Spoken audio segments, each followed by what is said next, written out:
An Oconto Falls doctor on trial for child pornography found guilty on 5 of 8 federal charges in Brown County this afternoon. Victoria Frazier was in the courtroom when the jury came back. She joins us in the newsroom with the latest details. Victoria.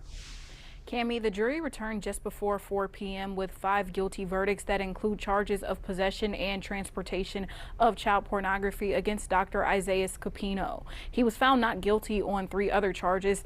The trial started Monday morning and the jury went into deliberations right before noon. The investigation began last summer when Oconto Falls police said the department got a cyber tip that someone uploaded child sex abuse material to Facebook from a local address. Prosecutors say pictures and videos of a toddler were taken after 2023. Shortly after noon today, the jury asked to review evidence to determine which photos and or videos were related to each count after the jury went into deliberation for about 4.5 hours before returning with the verdict.